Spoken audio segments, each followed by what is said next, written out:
את האמת, כאילו זה ממש, אני דפוק, כאילו זה לא, אני לא בריא. באיזה קטע? בקטע שאנשים שאני מעריץ זה מנהיגים ערבים שיש להם רטוריקה מדהימה, אני מאוהב במובארק ואני עד היום לפחות פעם בשבוע עושה חיפוש בגוגל כרום מובארק פלוס חיטב"ד, נאומים, ואז כאילו אני בוחר איזשהו נאום ואני קורא אותו. מובארק מדבר במשפטים קצרים, אותם משפטים כל נאום היה מדבר. כמו שמעון פרס. בדיוק אותו נאום. אני שמח לפגוש אתכם היום ולדבר לכם דיבורים מהלב. איזה כיף לדבר איתכם אותם דיבורים כל פעם מחדש.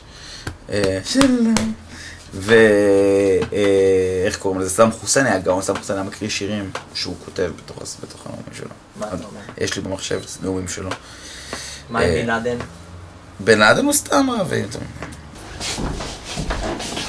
בתכלס, מה עובר לך בראש לפני שאתה עולה לשידור?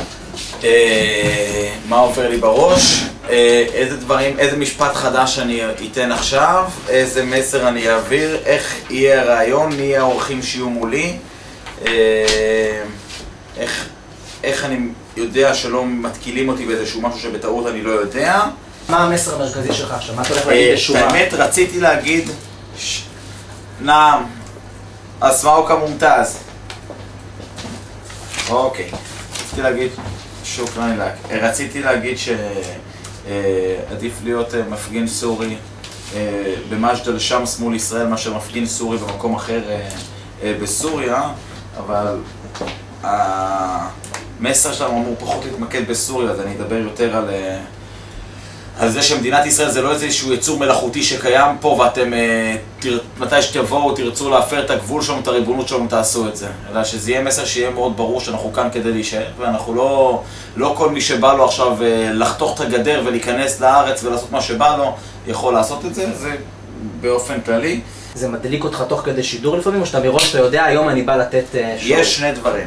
יש פעמים שאני מדליק את עצמי לפני זה והשיטה שאני מדליק את עצמי בה זה אני יושב בבית, רואה דברים שמדליקים אותי, זה נאום נגיד של סדאם חוסיין זכרו לברכה וזה ממש גורם לי לסוג של אקסטאזה ערבית במרכאות.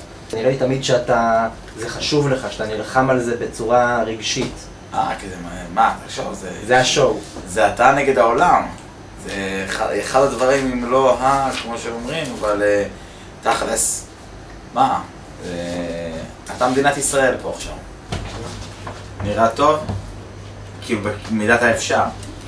לא רוצה ממך לעשות משהו שאי אפשר.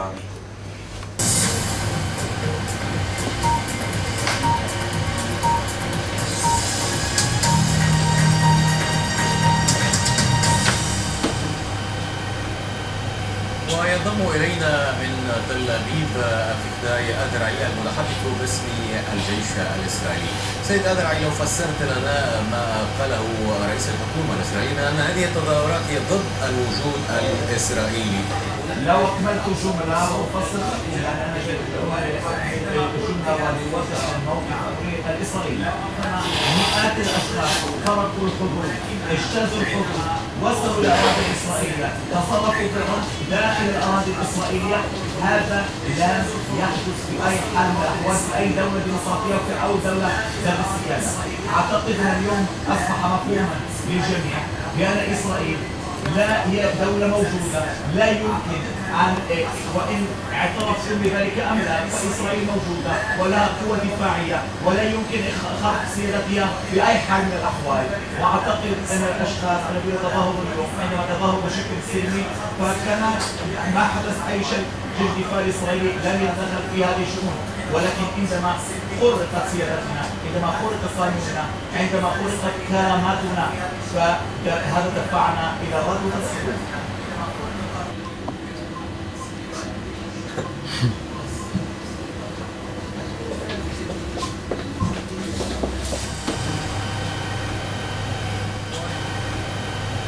وينضم إلينا אם אני נכנס לאיזה כפר ערבי, אז כולם מזהים אותי סלב, יהודה לוי, רוז זהבי של המגזר.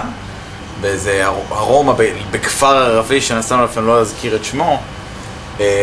היה שיחה מאוד עמוקה בין הקופאית לבין זה שמכין את הלימונדה שביקשתי. והייתי בטוח שיש משהו בתוך הלימונדה, אז נתתי למישהו לטעום את זה לפניי, וראיתי שלא קרה לו כלום, אז שתיתי. אבל פחד? מה אני פחד? כמה נראה לך כבר היית בכמה שידורים כאלה? בשש שנים שלי בתפקיד? כן. תעשה 450 מלחמת לבנון השנייה, פלוס בערך 400 עופרת יצוקה, כבר הגענו ל-850, נגיד עוד כמה משברים, נגיד 150 ניתן לי, 1,000, אז יש פה 1,000, 200, יש הרבה. מול 60 מיליון איש בקהל. כל פעם. זה יכול להיות יותר 60 מיליון, זה יכול להיות 60 מיליון אחרים.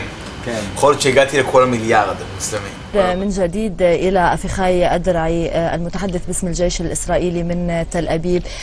كنت تريد أن تضيف شيئا أفيخاي لئلا تقول أننا أسكتناك ولم نعطيك حق الرد. تفضل. كما قلت في السابق وأنا أتابع بث الجزيرة منذ صباح وأنا أستمع إلى ما تقولون بأن هذه الحملة العسكرية وهذه الغارات الجوية جاءت كذريعة لإطلاق الصواريخ الفلسطينية. هذا ليست ذريعة، هذا هو رد فعل لعمليات بربرية حربية من قبل تنظيم إرهابي يستهدف المواطنون الإسرائيليون. قد استمعتم إلى ما يقوله أحد المواطنين الإسرائيليين في المناطق المحيطة بقطاع غزة. هناك مئات الصواريخ سقطت في الأيام الأخيرة فقط على رؤوس أطفالنا ونسائنا وشيوخنا ورجالنا. لماذا يسمح لكم أن تدافعوا عن أنفسكم ولا يسمح للطرف الآخر؟ أين البربرية أفيخاي؟ لحظة فقط لو سمحت.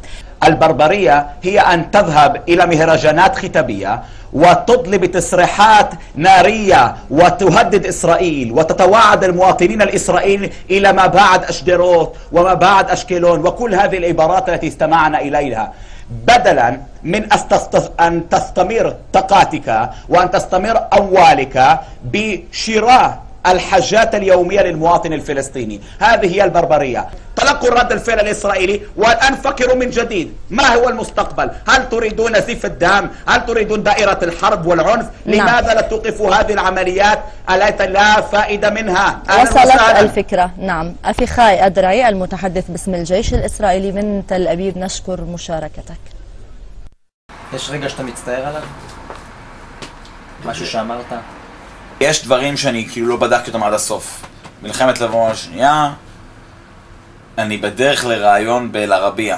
יצאתי בערך 20 דקות לפני, באיזשהו שלב הבנתי שאני מאחר, אז רצתי. והיה, התקשרו לכתבים, ביקשו לרעיון, התקשרו להם מאל-ג'זירה, ואמרו לי, יש תמונות של ספינה ישראלית שטובעת, ואנחנו רוצים לראיין אותך עליה. עכשיו, זה לא היה הספינה הזאת, אז הכי חנית, אלא היה ספינה אחרת שכנראה היה שם איזושהי פעולה, ורואים עשן בים, משהו כזה, ומתקשר אליי מישהו שהיה בחמ"ל שלנו, ואומר לי, לא, תגיד שזה עשן או תותחים. עכשיו, אני לא רואה את התמונות מולי, ואני חוזר על זה ברעיון, זה עשן הארטילריה שאנחנו יורים. בדיעבד, כשראיתי את התמונות, אמרתי, מה עשן הארטילריה? רואים שהספינה בוערת, כאילו, מה נסגר? הייתי כל שישי הולך רואה אצל סבא וסבתא שלי סרט ערבי, ואז היה אחרי זה חדשות של ערוץ אחד בערבית, ואז אחרי זה הייתי כאילו לוקח דפים לבנים, וזה המתנה שביקשתי מסבא שלי, יום הולדת 10 שלי בערך, זה להביא לי דפים, חבילת A4. ואז הייתי לוקח דפים כאילו, וכאילו מכירים את החדשות, ועושה ככה עם הדף כמו שהמנחה עושה, ואז אומר, דרג'ת אל-חרור המתווקע להדה לילה, אורשלים אל-קודס, חיפה, כל מיני, מציא כאילו מילים נגיד. באמת, אם אנחנו חוזרים לשנייה, נהיה ממש, זה השלב הדרמטי שאני אמור לבכות בו, אבל זה לא מה שיקרה. הבית ספר שלי היה מקום שלא מצאתי את עצמי בו. המקום היחיד שמבחינה חברתית, זה היה בית ספר אליטיסטי, אשכנזי, מגעיל, שאני לא ידעתי איך אני משתלב בו. הייתי מזרחי, או שלא בדיוק, כאילו ילדים זה העם הכי מגעיל והכי רע שיכול להיות בעולם, ואתה לא יודע איך משפט שיגידו לך פעם בכיתה זין שהוא ילד שאין לו שום כוונה להגיד אותו באמת, אבל זה לפעמים יכול להשאיר לך צלקת בסמל. אני 1.65 מטר, כשאני יושב בטלוויזיה אני נראה כאילו מינימום ג'בר כזה שיושב, בסוף שאתה רואה אותי פנים מול פנים, אני כאילו רואה אותי, מה זה?